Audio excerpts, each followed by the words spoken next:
All right, so this morning we get to do Jericho, and for once in this series we're out of the Pentateuch. We're into another book. We're into the book of Joshua. And Joshua is one of these really interesting books in the Bible because authorship and what it's trying to say and how it's trying to say things is one of these where you often get, you could take this kind of 2 or 3 different ways as to what's going on here. And we'll look at some of that as we go through today. But to try and give you a heads up, on the one hand, we have a recount of a military battle. On the other hand, we have a religious drama that's being taught to you. And so these 2 strands get woven together in this story here. One probably a record of the actual event, and then the other a retelling it from a religious point of view. And so as we go through, I'll try and point those elements out and see how they work together in the shaping of this story and why it's such a powerful story today. So we're looking at Joshua chapter 6, but we need to talk about the background a little bit here. In the book of Joshua, one of the big things is transitioning from Moses' leadership in the Pentateuch and the people's wandering in the wilderness and the law being given to actually possessing the land. As Eric was saying, it's been over 600 years since Israel was in the promised land and the promises were given to Abraham. So if you go back to the lessons that we studied with Abraham, and he tells them to look at the sand, count the sand, if you can, that's what your descendants will be like. Or look at the stars, that's what your descendants will be like, and you'll have this land. And by the time Abraham dies, he's got one son, Isaac. And so it's taken 600 years now to get to the point where we're at. And you've got this fairly large nation that has been in slavery down in Egypt. They've gone on the exile, or the Exodus. They're out in the wilderness. They've wandered around. They've formed themselves into a new nation. They've had the law given to them, so they're a new religion. And they march into the promised land. In chapter 2 of the book of Joshua, one of the things that's interesting is in chapter 2, before they cross into the land, Joshua dispatches 2 spies into the land to spy it out.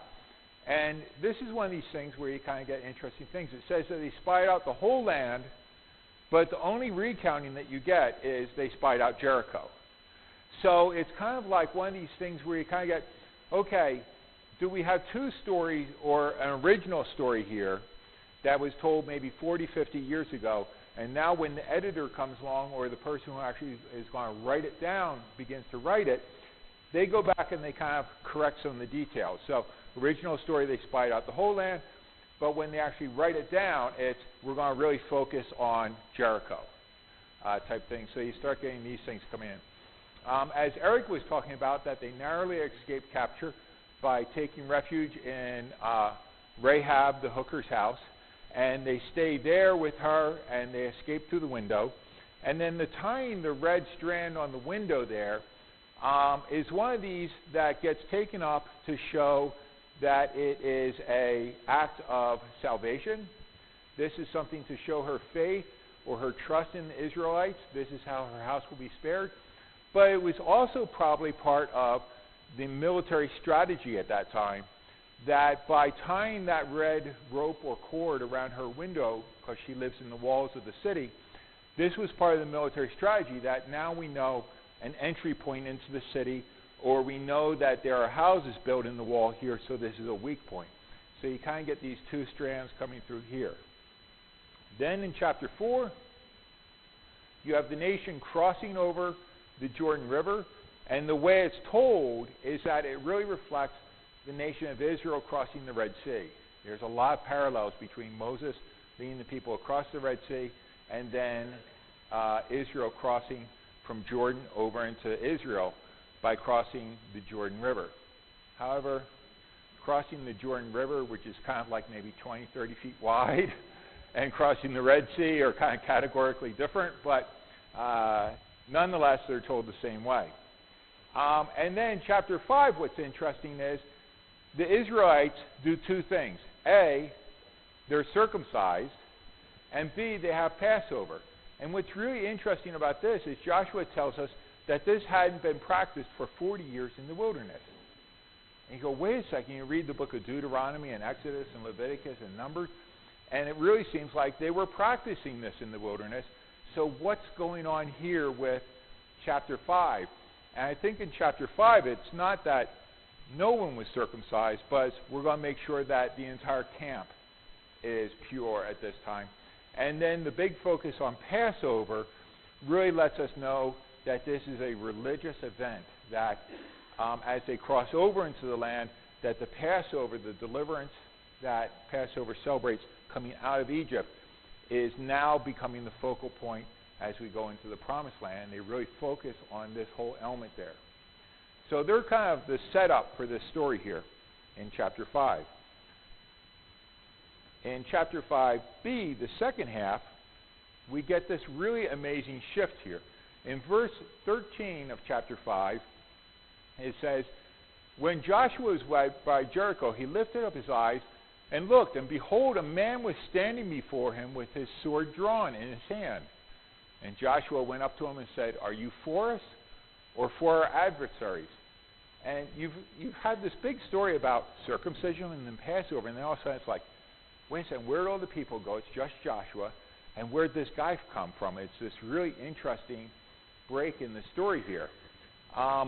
But as I was saying, if the Passover and the crossing of the Jordan reflects back on Exodus and the Passover being delivered out of Egypt and the crossing of the Red Sea, this story here uses terminology and phrases and stuff just like Moses in the burning bush. Moses looks up, sees the burning bush, goes over and investigates it, and he has the voice of the Lord. Joshua is there. He's kind of going along. He looks up. He sees this guy. Instead of a burning bush, this guy's got a sword, and he goes over and investigates it, and he asks this question. Yep.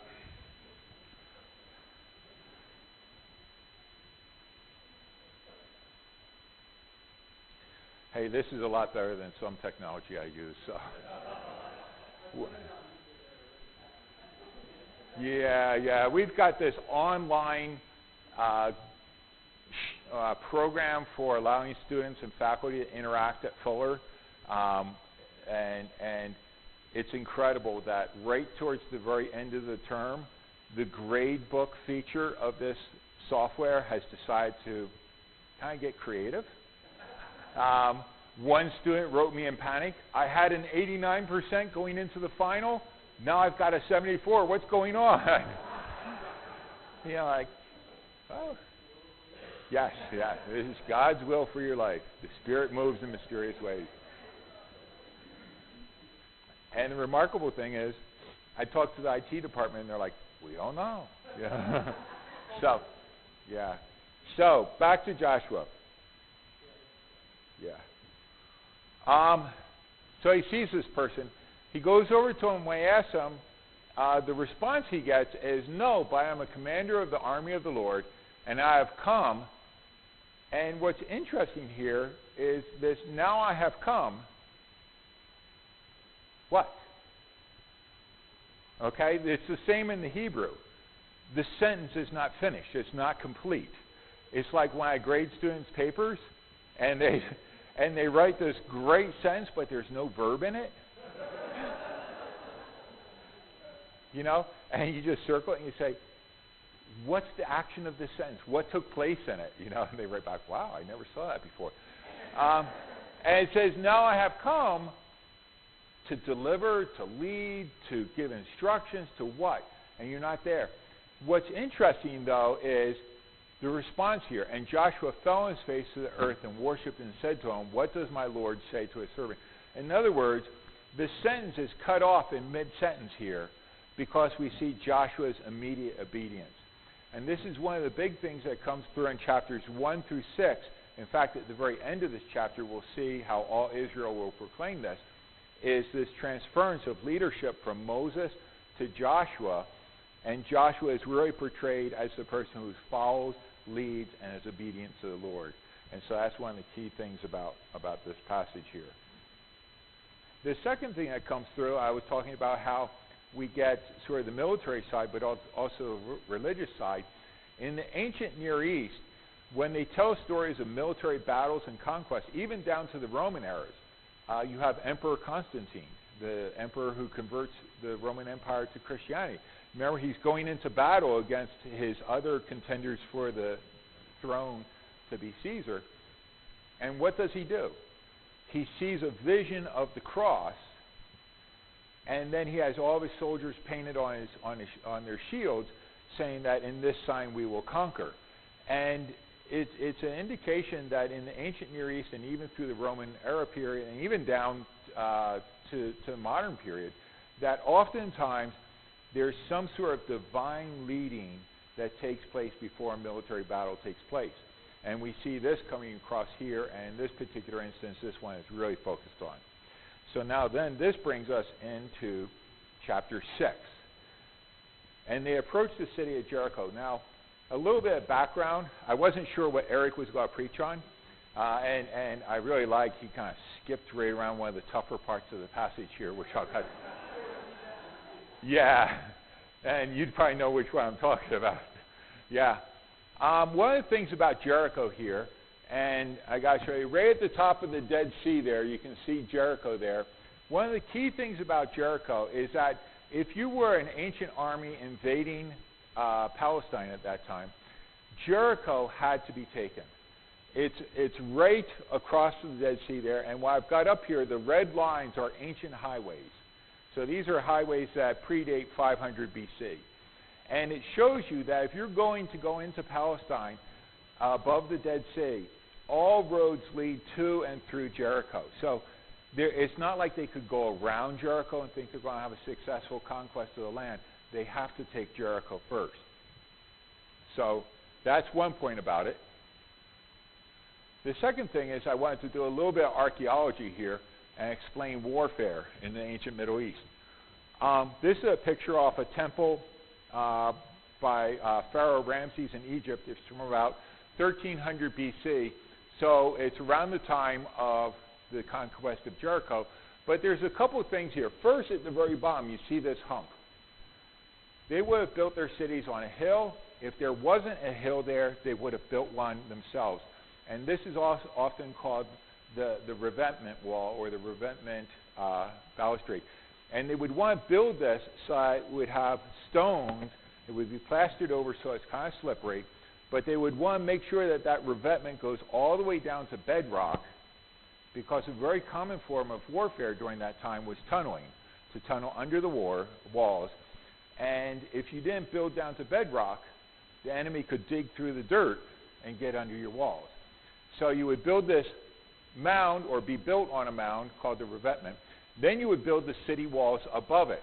And at Jericho, we find both these things. And in this bas relief off the Temple of Ascalon, you see you got warfare taking place out there on the revetment wall, and then you see them trying to breach the city walls proper above with ramps and ladders and stuff like that that are taking place there. When we come to the city of Jericho, this is a archaeological type, well, it's out of a biblical archaeology magazine, and it shows a trench that was dug through the mound at Jericho. And the key thing for us is this gray slice down the middle there. That's the ancient revetment wall at Jericho. This is what they were built on. And at the very bottom there, you can kind of see the kind of like cross mark. That's solid rock. So you can see it came down to solid rock. And then above it would have been where the city walls were. Now what's interesting is, all the archaeology we have there. Here's a picture of the revetment wall. You can see that this was huge. And you can see the one gentleman standing there. And then the second picture here is, this is another. This would have been one of the defensive towers that were built upon the revetment wall. This one is about 25 feet across and about 25 feet high. So it gives you an idea that this was a fairly substantial feature. So back to our story, the siege of Jericho. The Lord says to Joshua, "See, I have given you Jericho into your hand with its king and its mighty men of valor. You shall march around the city, and all the men of war going around the city once. Thus you shall do for 6 days. So, typical in a city back during that day, especially if you're like Jericho, where you have your own oasis and your own wells, you've got food inside the city. When the opposing army comes, you bring everybody in, you shut up the city, and then you just say, we can last a lot longer inside our city with our houses and food and water than you can out there in the dirt, and we'll see who wins. But in the story of Jericho in chapter 6 here, we get a number of things that really show us typical Middle Eastern siege warfare. One is the city sealing itself up and defending itself against foreign invaders. 2, we see that the army surrounds the city, so Israel surrounds the city. We see that an attack is planned. We'll get to that in verse 5. Actually, we're starting that here. You're going to march around the city once a day for 6 days. We're also going to see that the armed men will lead sort of like the center of that nation's religion. In a lot of different religions, this would be an image of the king or some sort of deity or something like that the people would carry. For Israel, it was the Ark of the Covenant. They carry this in the middle, and the priests are in the middle of the army. And at the very end, you have a rear guard that's followed. You also have a horn being blown. There would be some sort of trumpet or something like that to give signal for the different types of marching and battle attacks that we're going to have, and we have that. And then finally, also, we have a base camp to which the warriors return and go out from battle. So what we have that's depicted in chapter 6 here is very, very typical ancient Middle Eastern warfare strategies and stories. So as I was saying, on the one hand, you get military elements thrown in here, but as we're going to see, you also get a lot of very, very heavily and distinctively religious elements that were thrown in, specifically going back to chapter 5 with the circumcision and the Passover and this divine commander that appears in the story. Verse 4, the seven priests shall bear 7 trumpets of ram's horns before the ark. On the 7th day you shall march around the city 7 times, and the priests shall blow the trumpets. And these are the shofar trumpets that Israel uses for Passover and various days like this. The whole thing about it is if you're good, you might be able to get 2 notes out of them. They're really 1 note, and these are not the typical type horns that they would have used for military battle. These are the trumpets that were used in religious ceremonies for Israel, these ram's horns trumpets that they're using here. So we see this signaling coming across here that it's not quite military trumpets or instruments that we're using, and the 7 priests blowing them, it's not the military commanders blowing the trumpets, it's the priests blowing them. So you start getting this kind of, okay, who's leading? Is this a religious ceremony or is this a military campaign? What's taking place in the story here? Goes on. Joshua commands the people, the 7 priests bearing the 7 trumpets. They march around. Verse 9, armed guards. I was talking about a lot of these. Verse 10, you shall not shout or make your voice heard. Neither shall any word go out of your mouth until the day I tell you to shout, then you should shout. And this is kind of interesting. You kind of go, you can imagine being in the city and looking down, and here come these crazy Jews, and they march around our city in complete silence and then go back to their camp. And you're like, I hate to tell you, but, you might be really good at making falafels, but you're lousy at warfare. It just doesn't seem to fit what's going on. But by the same token, we have recounts of ancient battles, even down to the Roman army, where the commanders and generals would order their troops to do very, very interesting things. One of the Roman generals actually ordered his troops to march around the city in complete silence for several days until finally the people in the city let down their guard, and then they attacked. So they used it as kind of like a technique of boredom. With the Jews here, it's more a technique that's tied to religious ceremonies, because the number 7, I think, is going to get mentioned 14 times in this chapter. 7, 7, 7, 7, 7 priests, 7 trumpets, 7 times, 7 days, 7 times on the 7th day. And you begin to get the idea here that 7 is really important in this chapter, and then that ties back to Genesis with 7 days of creation, and then to the Passover on the 7th day, and the Sabbath that you'll celebrate the Lord on the 7th day. So you really start seeing how it's being used as sort of a religious drama here that's coming across. I'm going to skip a little bit further down on verse 15. On the 7th day they rose early. At the dawn of the day they marched around the city in the same manner 7 times, and it was only on that day that they marched around the city 7 times. So you get 7, 7, you get it 3 times in this verse. Verse 16, and the 7th day, when the priests had blown the trumpets, Joshua said to the people, shout, for the Lord has given you the city. Now what's kind of interesting, I was kind of thinking about this, it tells us at the very beginning that he's got an army of about 40,000 men. And I don't know about you, but we've been in these, like where you go out and you do a walk to raise money for some particular charity, or you do a bike ride like the Elephant Rock ride. And even the Elephant Rock with like 5,000 riders, when you set out for Castle Rock to do that, and you start going down the road, one of the really cool sights is you kind of come over a hill, and you just see all these bicyclists, 2 and 3 deep, for miles ahead of you on the road. Yes. But we finished first. Funny how that works. We also know all the shortcuts. No. Now look what you did to me, Kurt.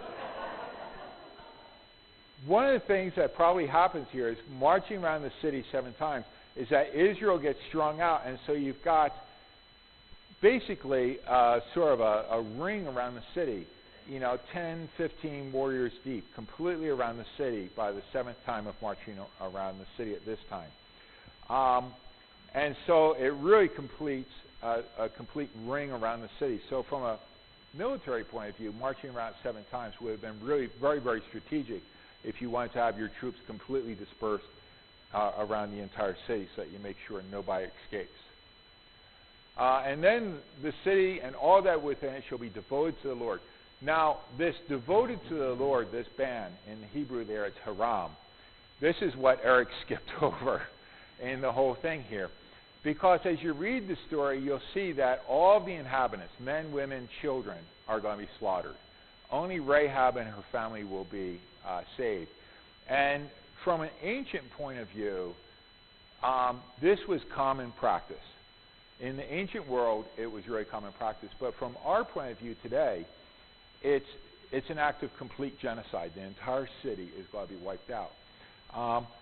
From an Israeli point of view also, if you go back and you read Exodus and Leviticus and Deuteronomy, where it gives commands regarding warfare, this is not one of the things that Israel was commanded to do. This really seems to be like a one-off type thing. And we're really not sure why. It could be because this was the first conquest of a city within Israel, that it was to be done that way. It could be because this was a test for Israel, because in chapter 7, when they go up against the city of Ai, what happens here is one of the families takes some of the gold and silver from the city. So when they go up to the next city of Ai, what happens is they're going to go from this incredible victory at Jericho to an incredible defeat in the next chapter. And it's really pinpointed on this whole issue of that one of the families violated this ban, and they took some of the spoils of the war. Yeah.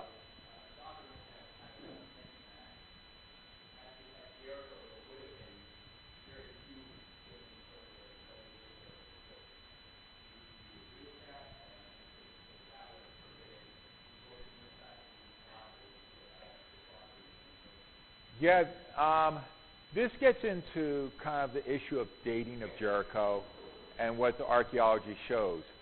And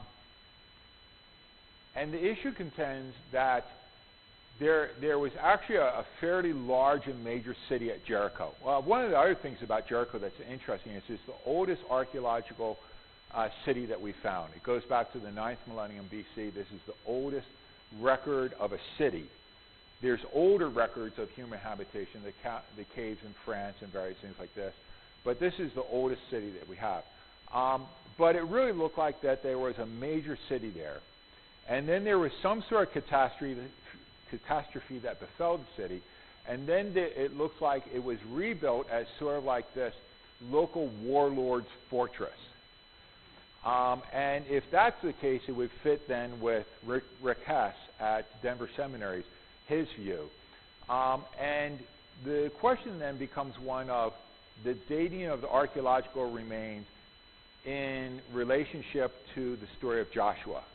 What's interesting is the fall of the city of Jericho and the rebuilding it as this warrior's stronghold, sort of like one of these guys in one of these Taliban commanders in Afghanistan or type thing. It happened somewhere between about 1450 to about 1400 BC. So you've got maybe pressing it 100-year time span when that transition takes place. That's a pretty short time span to fit the book of Joshua into. Because the Bible doesn't give you a historical, okay, this happened at this date. It's more figured upon Joshua's commander now. And you go, well, thanks. When was Joshua commander? We don't know.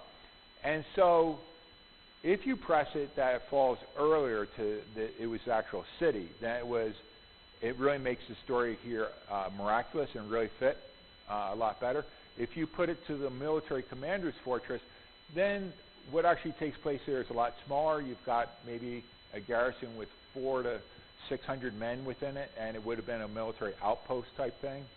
I would kind of put it more on the city side thing, because when we kind of talk about the archaeology here, one of the things that's interesting is they go in, they've just had Passover, so we know it's during the springtime when they have this conquest of Jericho. And one of the things that the archaeology has is that in the remnants when the city was destroyed, the storehouses were still filled with the ancient grain that was harvested at that time. Now, it could be that, A, the city fell and that grain was preserved when the military outpost was built there, or it could be that the city was destroyed, and as we see in the Joshua account, they're to take nothing, they're to burn the city and kill all inhabitants, that fits it, and then Israel then rebuilds an outpost there to kind of like rear flank guard post. So it's one of these where archaeologically we're trying to figure out where this thing fits in best time-wise. And you kind of see there also Rick Hess is dealing with this from our perspective. You know, this is a really scary story. And this goes back to this whole question that we looked at with Noah. You read the story of Noah, and that's why I showed you the tsunami video, is that we make these things into children's nursery school stories, and this is a horrific story. This is a really, really shocking type story.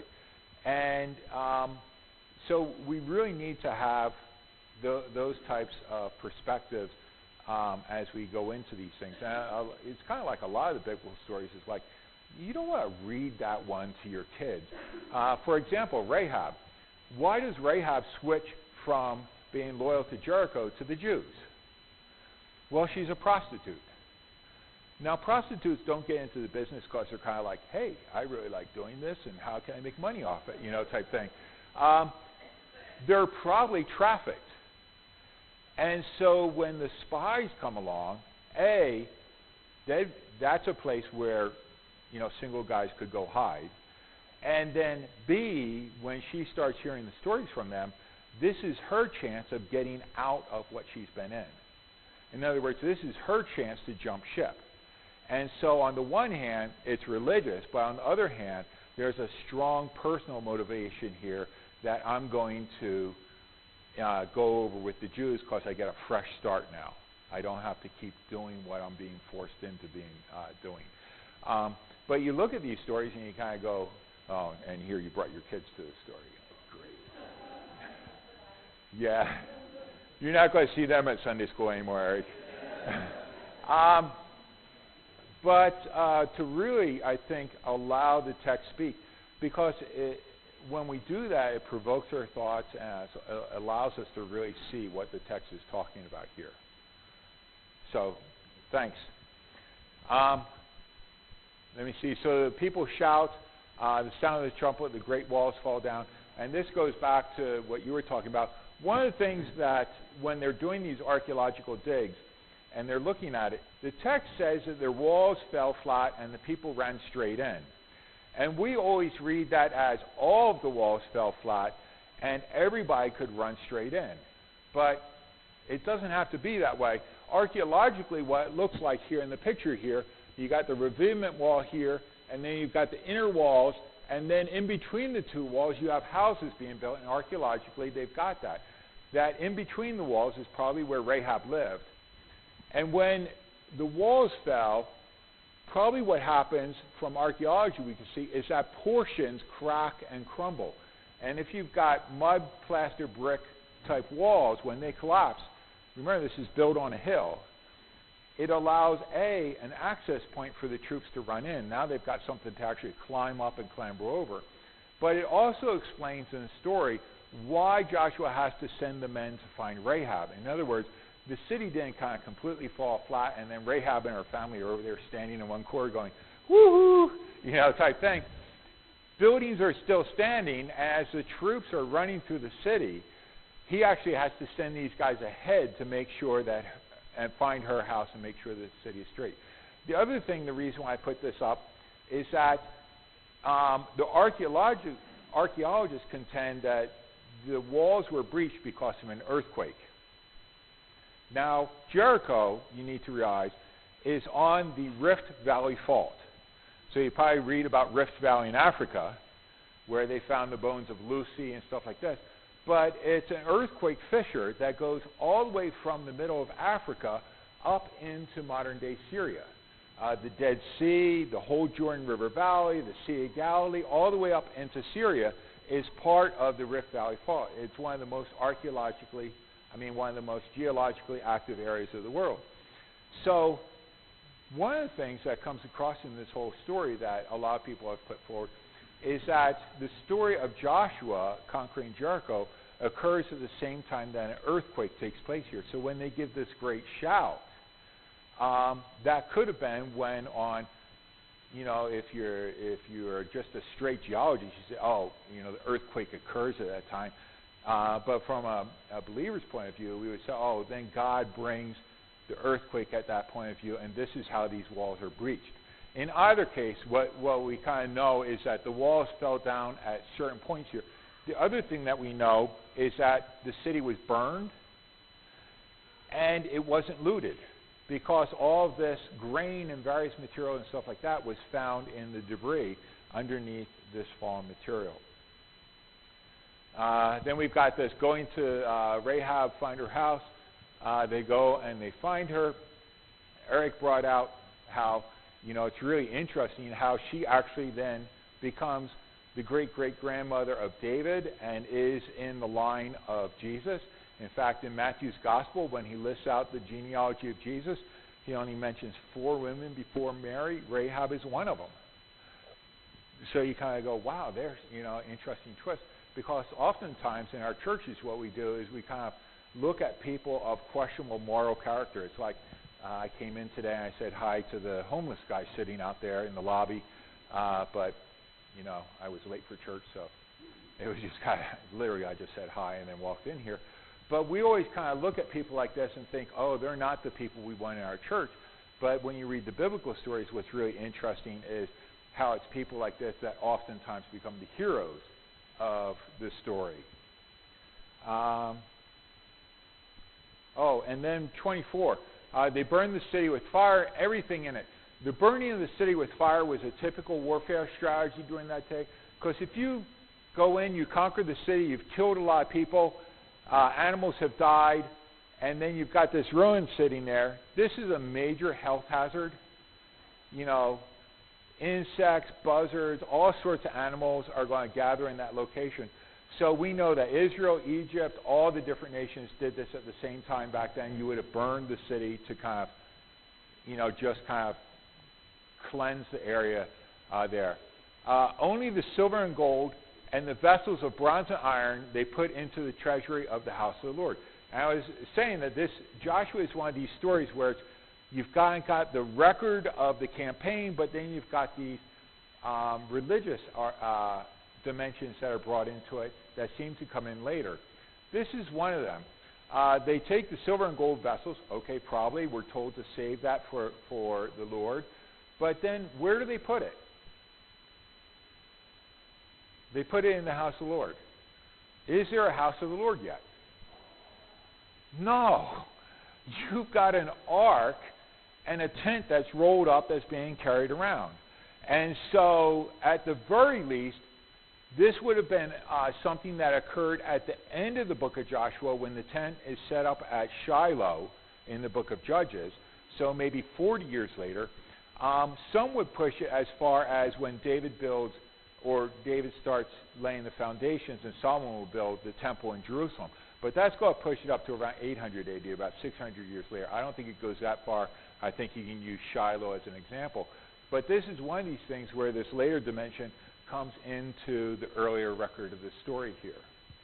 Let me see. Okay, and then at the very end I was saying how Joshua is now, he is the new Moses. He is the person who's leading the nation. Summary of this whole thing. From an archaeology versus biblical record. Okay? And first off, I got to say, archaeology, just like every other science, it's constantly coming up with new finds, new materials, so it's going back and forth here, okay? So it's not like we've got a hard and fast clash between the two, and we can't say what they find then comes down and says, this proves the Bible's right. Because guess what? If 10 years from now they come out and completely disprove that, now we're in big trouble. But there's a relationship between the two. First off, we know that Jericho was strongly fortified, whether it was the major city or this warlord's fortress during that time. We know from archaeological record it was strongly fortified, and we see that in the story of Joshua also. 2, the siege was incredibly short. This wasn't a 3-month, 4-month, year-long siege. Archaeologists can tell the difference. Masada, like a 6-month to year-long siege to take the city of Masada. Jerusalem, probably a 1 to 2 month siege of the city of Jerusalem. This one was very, very short, about 7 days, and archaeologically they look at it and they go, there's really no record of a protracted siege with siege walls or trying to tunnel or different breaches or stuff like that. It seems to have been very short. 2, the walls being breached and destroyed. Archaeologically they look at it and they say there are sections where it definitely looks like the wall was breached at this point. And some will say it's because of an earthquake. Others kind of look at it and they go, well, it really doesn't look like a siege wall or anything like that was used at this point. We're not sure how it was broken down. Maybe the wall was really weak here. The city was not plundered. We know that from what they found in the strata and what was covered. It seems like everything was taken. I mean, everything was left there, the food, the people's belongings, that sort of stuff was left there, so that really fits the story. And then also that the city was burned. There's definitely a burn level at that level of the city. So all of that really fits with it. The big thing, as Stephen was asking, is was it a major city or was it this warlord's sort of fortress at that time there? The last point of summary I want to bring across here is the religious point. So that's sort of the military point of view. Look at the religious dimension here. The priests, in this story, the priests play a more prominent role than the warriors or the army do. And so this is one of the big things that give you a clue here. They're not only bear the divine symbol of the ark and the trumpets, but they really seem to be the people that call out when you're going to attack. It's not Joshua or other people, it's the priests who blow the horns. The use of the trumpets, as we were saying, these are the shofar trumpets for Israel. You know, they just kind of make one sound. It wouldn't be the trumpets that were used in the Middle East where you would get different notes so that the troops would know, okay, we march, we halt, we encamp, we break camp, we attack, we retreat. It's not those type of trumpets. It was one. the shouts of the people. When the people shout there, the way it's told is, it could be a military, or what is it now today, hurrah, or whatever the Army says. I defer to Kurt, my esteemed colleague there. Yeah, okay. Yeah, Air Force, yeah. Yeah. Your shout was Roger 1? Yeah. Yeah, okay. All right. And then the fourth thing is the use of 7. So 7 priests, 7 trumpets, 7 days, 7 times around the city. All these uses of 7 and the 7th day really show that this story has a very strong religious tone that's being put into it. And probably the way I would look at this is that you've got the story of Joshua that takes place, and somewhere after Joshua has died and the people are now moving into the time of Book of Judges, this is when the Book of Joshua gets written. Because we know it's after he's died. It gets finished off. And probably the person who writes it was part of the religious system, maybe a priest. And so as a result, when he's telling it, it's, we got to tell the good parts here. What did the priests do in this whole thing? What was their role? And so you really see that coming across. If you've ever seen the TV show Father Ted, a British comedy, they have an episode where one of the priests is kidnapped and the other priests are going to try and rescue him, and so they get together and they're going to strategize a plan. But the only plan they can keep coming up with is how to celebrate the Eucharist.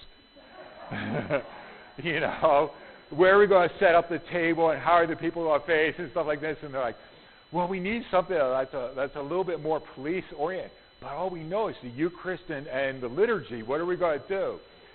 And it's the same type thing here, is that probably written from a priestly person. As a result, they really bring out that dimension of the story in the text. As a result, the story of Joshua is so powerful today because it records not only the conquest of the land, but it also shows you this very strong theological aspect of it as well. You get the blending of the two stories here in the text. So I've gone over by a few minutes. I know they're already out there kind of like, the time we got to clear. And so we'll close up here. And if you have any questions or you want to talk a little bit more, I'll be available in the